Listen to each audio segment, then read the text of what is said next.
I've finished chapter 8, and I have so many questions because, again, we're still just like getting glimpses, and it may not be Sigil, but there's a lot of shit that he's saying that I was like, well, one thing he said was like, oh, use some wordplay that his former master would have enjoyed, and I'm like,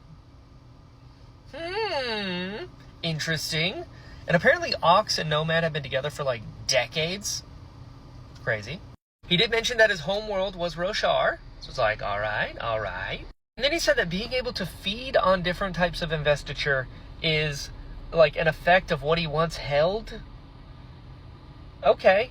And then he said what he once held is also like the source of the torment. It's like, all right, I don't know anything about this torment stuff, but like holding stuff, the only thing I know of that gives you sort of powers for like holding it or has effects on you from holding it is a Dawn Shard.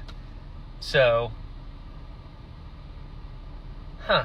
again, Sigil was holding a Dawn Shard last time I checked, but okay, it's not Sigil, I get it, but I mean, the kind of rebels, the people that he's with now, the greater good, they're Threnodites from Shadows for Silence, which is really cool because Shadows for Silence in the Forest of Hell is, I think, my favorite short story of Brandon Sanderson's.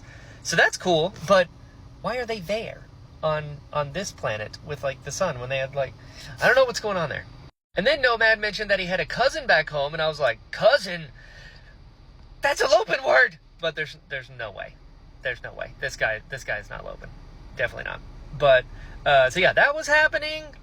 They called him a Sunlit Man, which I was like, hey, it's the title. So that was pretty cool. But he said they're Scadrians. And Scadrians are like involved, and these people had like a Scadrian authorization key. Which is like, what is happening right now? Yet another reason I am so glad I read this after Wind and Truth, because authorization keys, and then he's like, the Scadrians, what are they doing? And then he mentioned that the Scadrians had like starships. What? So Scadrians, I guess, they got spaceships now. What? That is, honestly, that's a lot to take in. That is a lot to take in. I gotta digest that a little bit. But listen, I'm now gonna start chapter 9, and this book is awesome.